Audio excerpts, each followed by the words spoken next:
This is Python's Paradise. This is your host, Greg Gilbert, aka the Python Hyena, straight out of Fredericton, New Brunswick, Canada, but rocking a beautiful Toronto City background behind me because I love Toronto. And folks, here we are on April the 9th, 2025, and I have a return guest. A lovely, very classy return guest. A master of disguise, too.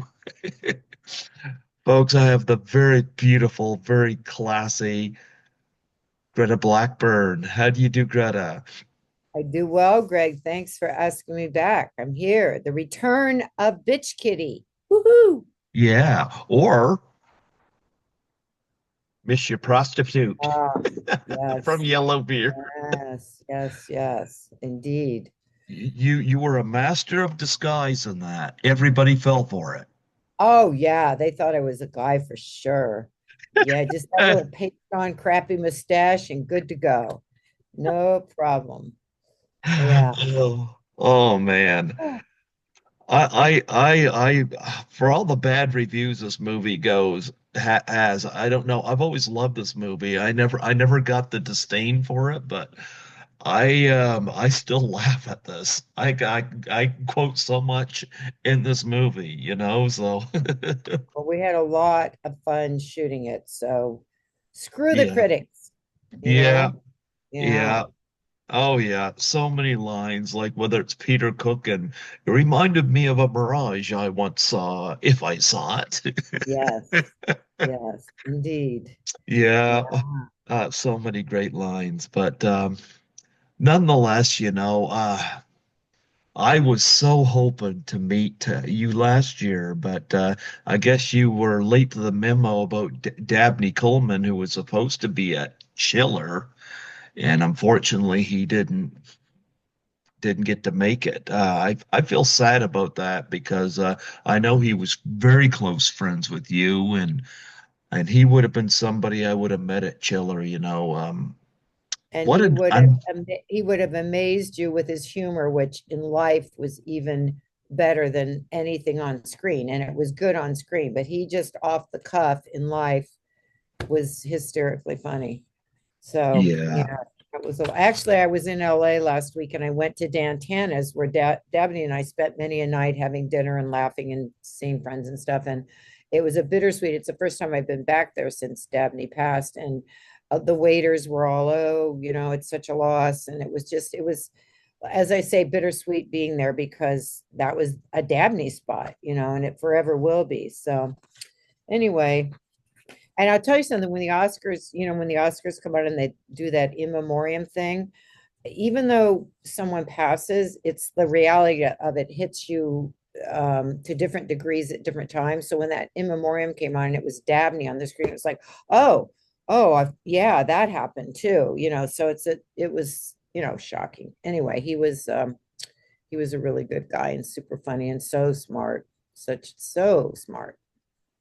That was my first time in the States. Oh, Yeah. Well, okay.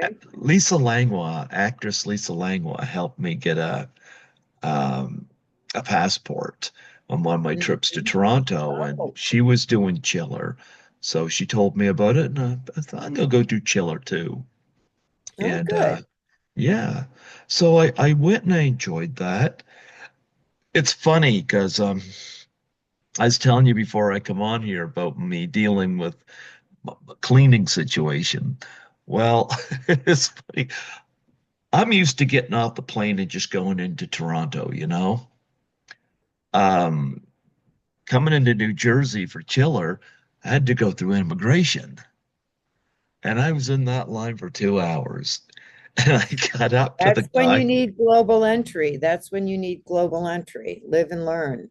Oh, okay. I don't know anything about that. Cuts you. It's like TSA, but for international, and it cuts you to the head of the line to some extent. But anyway, Oh, next time. nice. I'll have to look into that.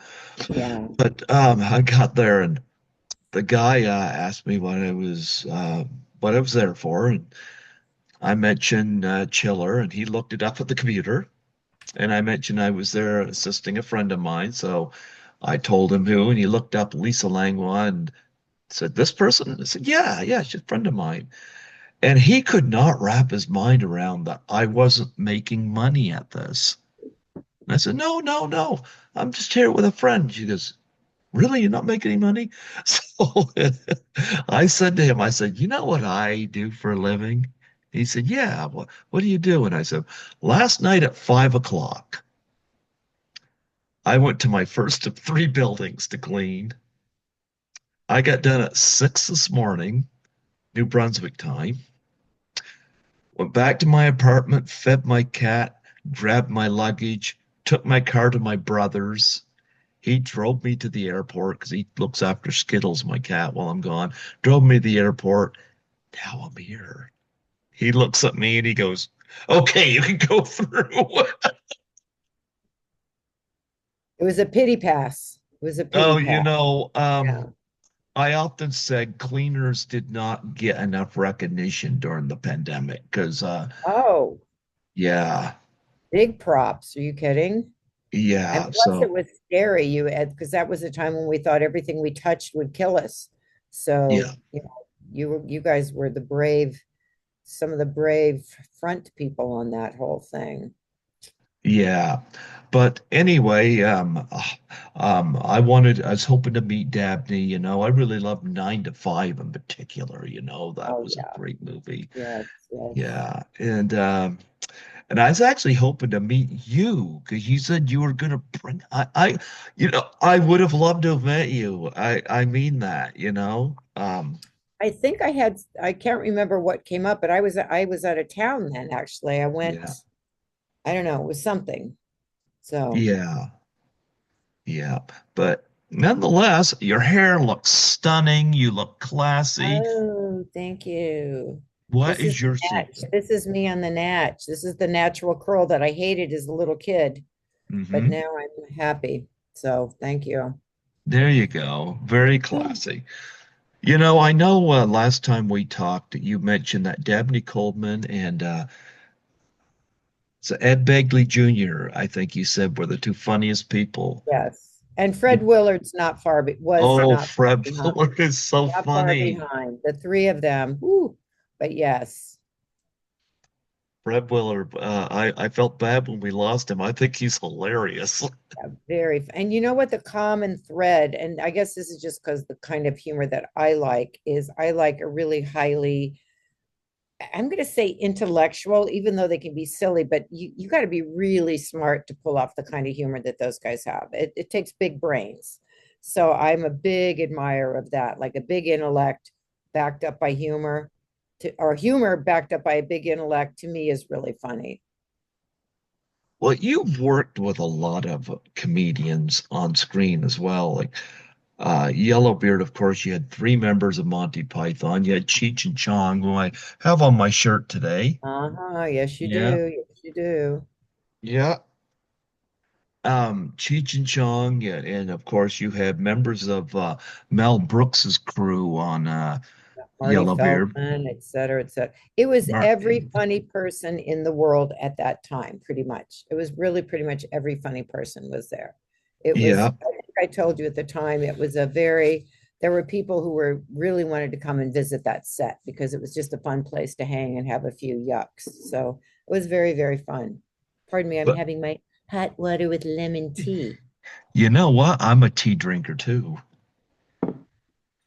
Well, I'm a Yep, coffee drinker too, but I'm trying to do more of the green tea thing because it's so very, very healthy for you.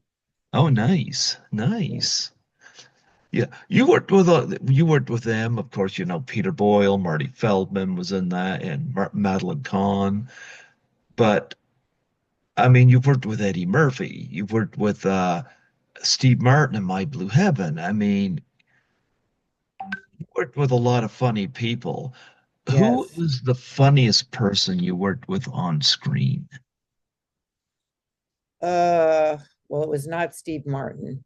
Um, I'll just put that one out there. Okay. Um, the funniest person on screen. Uh, I'm trying to think of somebody that made it hard to stay in character because they were so funny, that kind of thing. Uh-huh. Um, Well, you know what? I'm going to go back to TV world and I'm going to say certainly among whatever that group would be, it would be John Ritter. I've heard Super so many funny guy. great things about John. Yeah. Yeah. So John Ritter would be right up there. Yeah, I'd have to put him in there because, it's hard to keep a straight face when he's doing his shtick. So yeah. I'm I looking felt forward that. to the next funniest person. You know what? There's not a lot of people out there right now that make me just laugh out loud funny. Um, I love Chris D'Elia. I think he's really super funny. I haven't worked with him, but then he's mostly stand up anyway. But he's really funny. Um, and Louis C.K. has all of that controversy behind him, but that's really smart, intelligent humor. He makes me laugh as a stand up guy. Um, Yeah, I don't know. I've written a script that I'm developing that has, of course, a great role for me. And it's got a character who is really, really funny. Whoever plays that part's got to be really funny. And I've given them some terrific dialogue. Um, so we'll see what happens with that. But that would be a really funny character. It's this crazy, bombastic, narcissistic plastic surgeon who's really full of himself and has invented all these crazy procedures that he's so proud of. So it's a very, very funny character and I wrote it very over the top, but I hopefully still funny. It sounds actually great the way you just described it. So, yeah, you mentioned humor today. We often hear, in fact, I hear this a lot due to even movies that I interview people from, and they'll say, oh, we couldn't get away with that today, and this and that. Yes, There's a yes, lot yes. of that now, Yeah, and I find it really waters down humor. And I hate forced humor. I hate humor that's not funny, but we're supposed to laugh. Um, and I like going to comedies, but I find a lot of times, and I hate to bring up woke, but that is a problem, yeah. and that is a major problem. It's a big problem. That Yeah, woke ain't funny. I mean, yeah. you have to stay within. But listen, I make fun of myself. I make fun of everybody.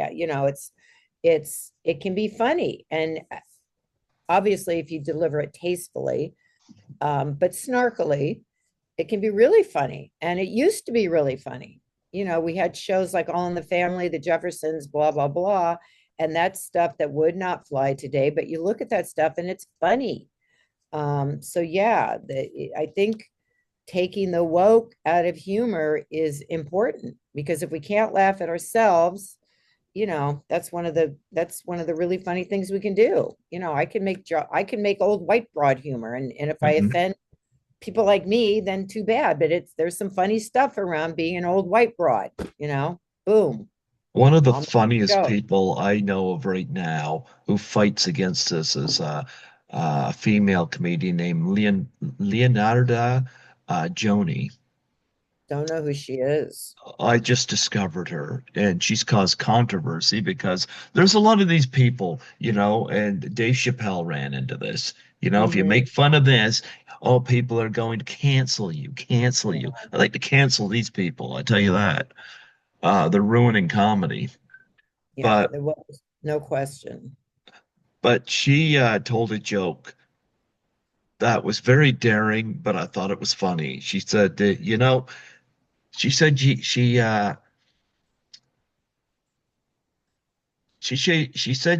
she heard about the people protesting um, the abortion clinic.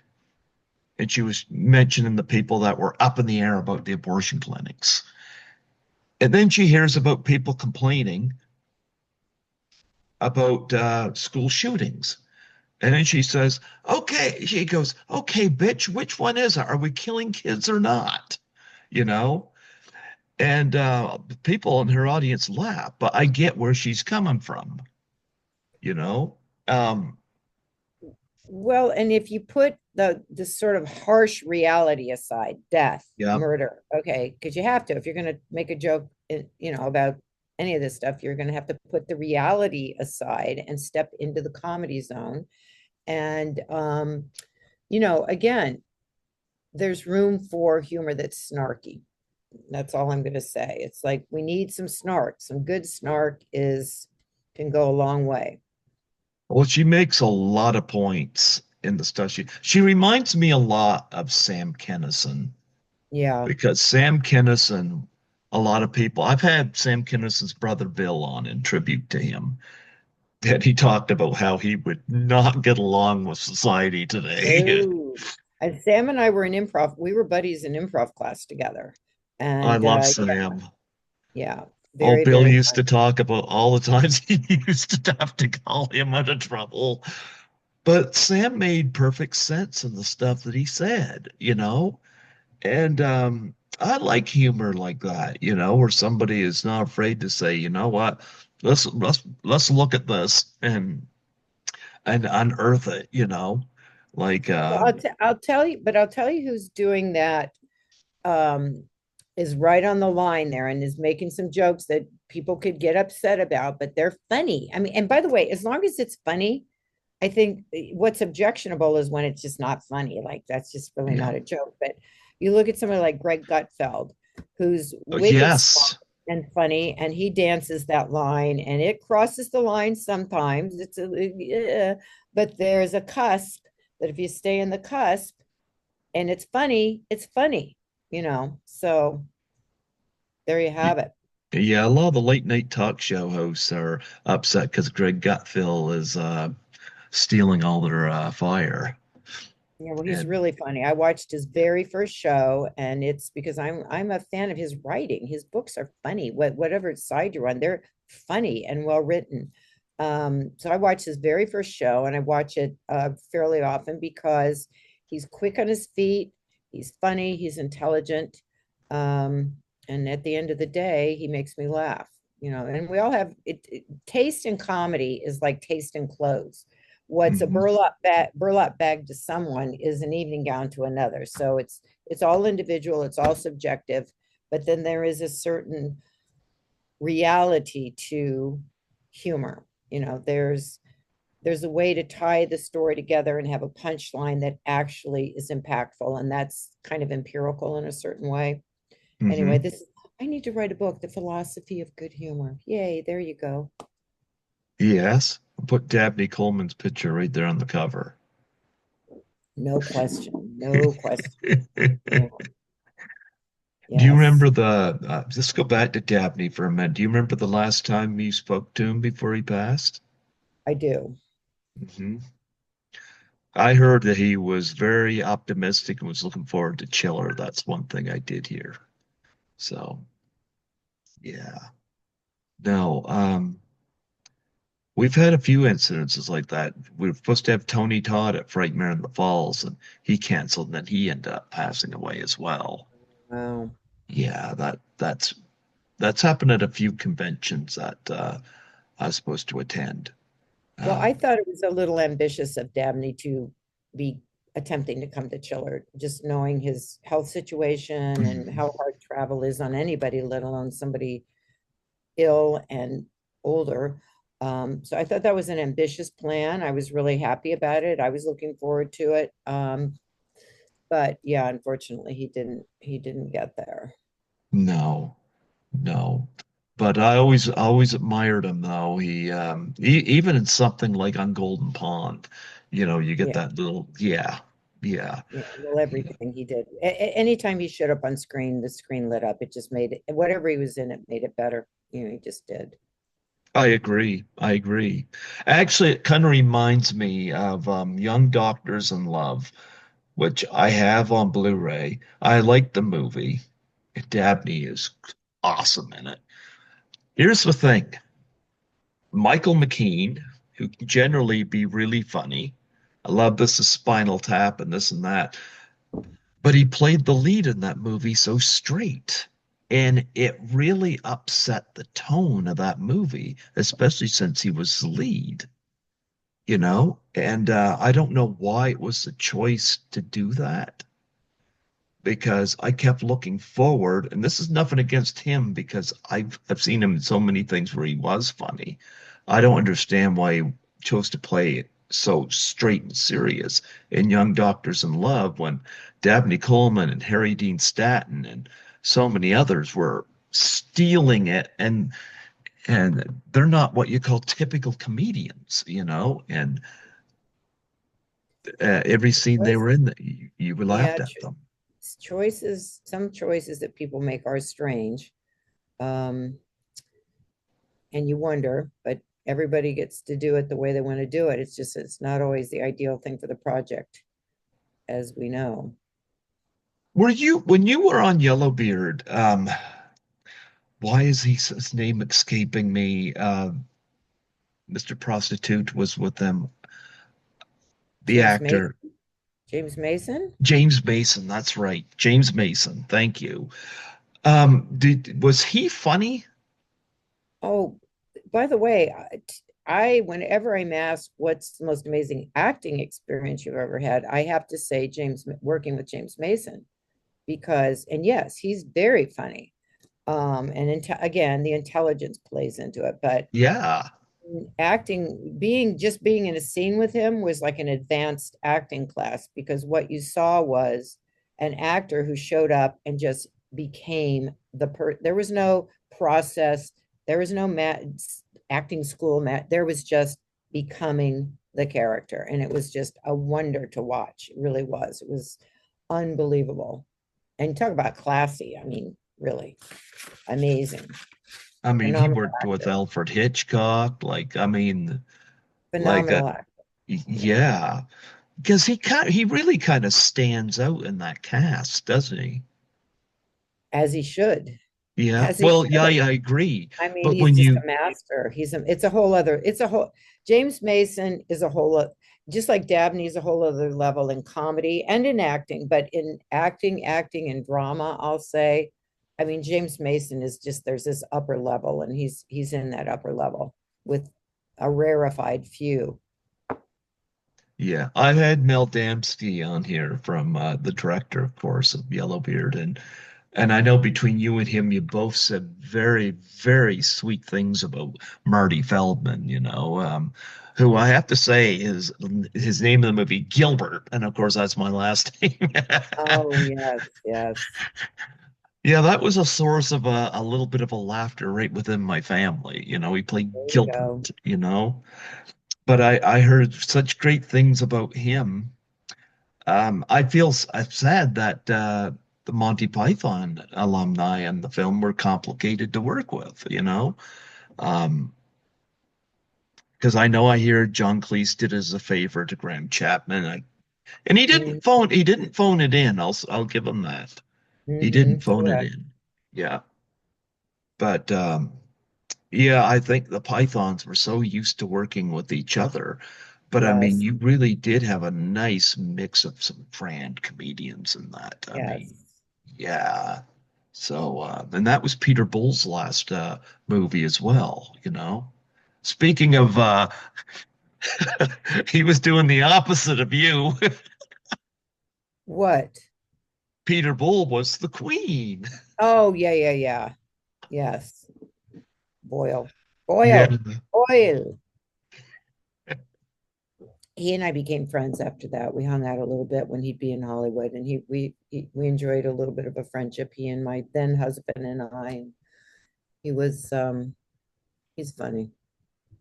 I gotta say, like we're connected on Facebook, and I follow what you do, and I find what you do very inspiring. You keep yourself in shape, and you look stunning. I gotta say that. I love your hair. I love the contrast of your hair with the black you have on. Yeah. What is your secret? Well, I'm going to say, first of all, thank you, mom and dad. Good genetics. I mean, I'm tall, I'm thin. My parents were tall and thin. Thank you, thank you, thank you. Um, And I have not an obsession, but I have a deep interest in fitness and work. I'm a person who's always, other than when I was a nerd in a bookworm as a kid, I enjoy working out and I enjoy my fitness longevity world, which is where I'm focused right now. Although I'm creating a project that's a combination of entertainment and longevity, sort of a hybrid that doesn't exist right now, to be continued. But I'm at the cutting edge. I'm a longevity expert now as much as I am anything. I just came back from 2 weeks on the road at biohacking conferences. So I stay on my interest in keeping myself healthy and fit.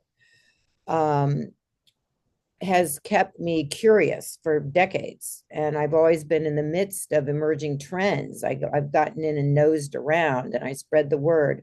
So, and luckily I have a pretty good, my self-discipline is pretty good. And I'm just consistent. The secret is small, consistent moves, not some big, oh, I'm going to run a marathon every day for a week and then never run again. I'm consistently, for people out there, I'm going to say the key is small, consistent moves, period.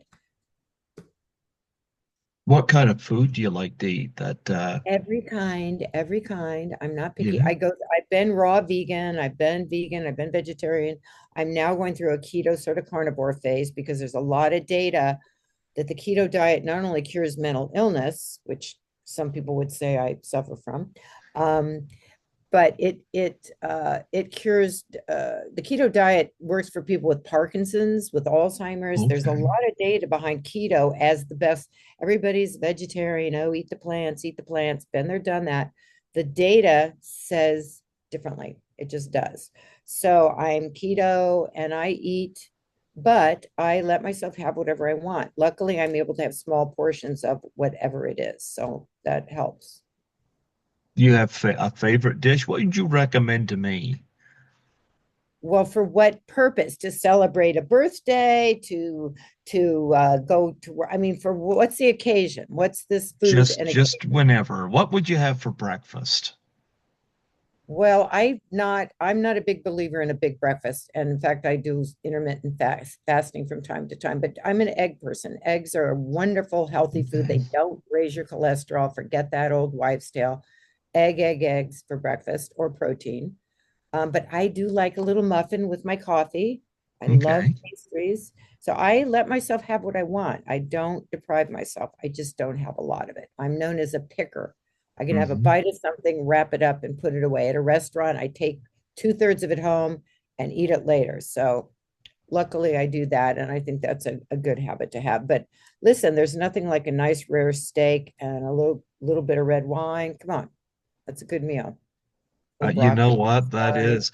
How do you like having your eggs? Now, me, I like mine scrambled, but how do you like yours? I go through scrambled phases, scrambling up with onions and spinach and stuff, making a mishmash. I also like them. I love a poached egg. To me, that's like dessert. Like a yummy poached egg is delicious. I don't like an overcooked egg. I like all eggs, but not overcooked. So that's my egg thing. Now, when you and Dabney go to eat at that restaurant, did you have a favorite dish there? He always wanted he I would have what he wanted. He would always go have the lamb chops. They're the best. They're the just get the lamb chops. And he would just, I'd go, just order for me. So the lamb chops are wonderful there. The whitefish Okay. is wonderful there. But I would usually go with especially as he got older, his appetite was a problem. He didn't really like to eat a lot. So he would enjoy having people around him eating the food that he would have enjoyed had he had his old appetite back. So I would say the lamb chops at Tana's are pretty amazing. Although they were out of lamb a week ago, and I had the veal chop, and it was nothing to sneeze at. It was delicious. Yeah. I feel bad what happened in California back in January, the fires and whatnot. What was it like when you went there recently? Well, they just opened up Malibu a couple days ago. So when I went back, it was still pretty much, I wanted to go just drive through the Palisades just to see, and people were like, you can't even get in there. So I didn't even try. The town is back and running, but that whole area, the Palisades, Malibu, has been up until a couple days ago pretty much off limits. So I see the pictures and I need to see it at some point because it's hard to imagine that it's just gone. And it is, it's just gone. Very, very sad. Yeah, it is, and I felt devastated when I saw because I have a few guests that I was reaching out to that I've had on the show and see how they were making out with it, and I've had at least a couple that lost their homes. So, Yeah, you know, it's sad. I mean, there's so much, we've gone through um so much here over the past 4 or 5 years. We've all been hit with stuff. And I know for me personally, I've been hit on top of all the stuff that the world is going through and the culture, then on top of personal loss, personal pets passing after 15 years of heavenly bliss and friendship with them. And my dearest best friend passed away on Thanksgiving morning. He was 6 days shy of his 95th birthday. So just loss. It feels like I think the whole situation in California is almost like a metaphor for what we're all going through at 10 different levels, just loss, like learning to live with loss. I've lost some friendships over the past recent months that just sort of imploded for very bizarre, people are crazy right now. They're making strange decisions, they're making judgments, they're not thinking right. And in some cases, it's because they have afflictions, Parkinson's or early stage dementia or whatever. So the brain gets, the chemistry gets off and people don't make the best decisions. Um, and just life is tough. So I look at where we are now, we're sitting here now, and it's just a time, I think, for renewal. And I think we're all going to buckle up, get back in the driver's seat, and move forward in a really powerful way because the past 4 or 5 years have been hugely challenging, hugely. yes. Yeah, and here in Canada, we're dealing with a lot of huge challenges as well. No Um, question. yeah. Well, we got rid of one idiot in power, and now we got another Yeah. idiot trying to get into power. And I'm going to say this right now. People can blame Trump over the tariffs here. Our former prime minister put us there after 9 years. Yes. Yes. Yes. I am not a fan of Trudeau at all. No, And no, nor was I, but I yeah, didn't live there, so I didn't have to deal with it oh, so much. yeah. That would have been hard to take. But anyway, whatever. Politics are so Carney, I ridiculous. don't like either. Carney's got ties to Beijing, and people are just not getting it.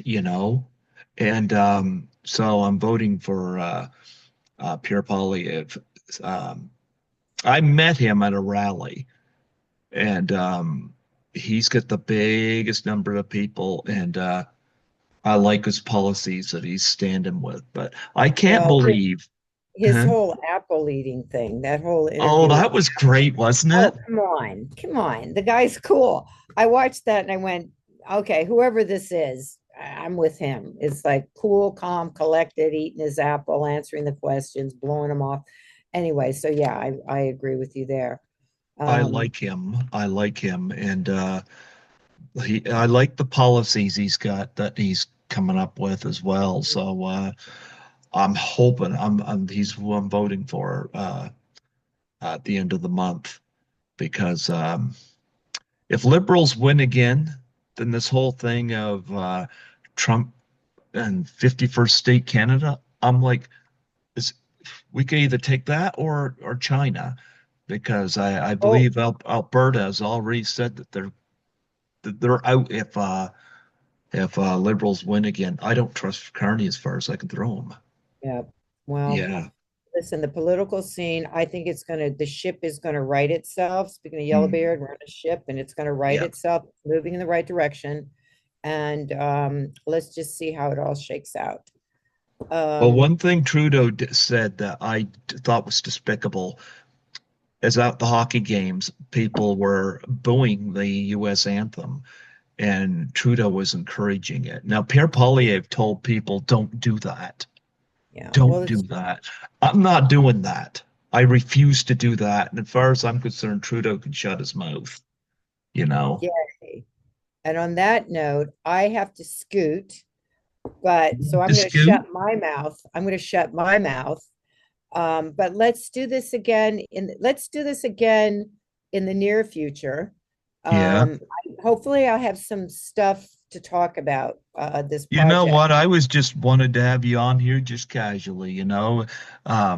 There was no agenda today. I just wanted to have you on because you were so pleasant. I'm still willing to donate to the charity of your choice if you do the suicide and depression pie in the face. I yeah, you know what? I said I would do that. Excuse me, and I will send me the details about that again if you would. Yep. And parting point, because it just occurred to me, you're like, what do I do? What do I do health wise? So one Oh, of the things sure. I'm doing, let's just get very commercial here for a minute. I work as a spokesperson for a company that makes an amazing, the big hot thing in the health world right now is NAD, nicotinamide adenine dinucleotide. Lots of people are taking products. This is the gold standard product. The company is Ginfinity, Jinfiniti. You can put a link or something. They have a product called Vitality Boost. I'm telling you right now, everyone in the world, including 6-year-old kids, if their NAD levels are low, should be on this product. So I've been on it for 2.5 years. It's not doing badly by me, by all accounts. So I will give that one very concrete tip to people. They need to check out ginfinity.com. Yep. Superior life biomarker tests too. You can test everything in your system to see where you're low, where you're high, what you need to do. That's invaluable. Staying on top of that stuff is part of my program. In fact, Hmm. I'm going into New York City tomorrow to have blood drawn to get a bunch of stuff tested, and then you tweak what you're doing if it's over, under, whatever, and that just keeps you balanced. So that's my pitch for the day. Ginfinity.com. Check it out. Well, I'll tell you what. I'll send you information on that.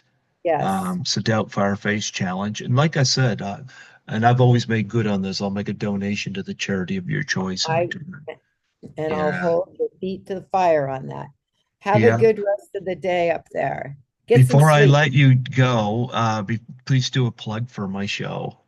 Oh, yeah. Tell me what you want me to give me the perfect line. Give me the perfect Just plug. just state your name and say you're listening to Greg Gilbert on Python's Paradise. Hey, this is Greta Blackburn, and you are listening to Greg Gilbert on Python's Paradise. Woohoo! Yes, folks, Greta Blackburn, and she looks gorgeous. Thank you Thank you, so Greg. much. You take See you care. soon. God bless you, and thank you so much for coming on here today. My pleasure. Absolutely. Bye bye.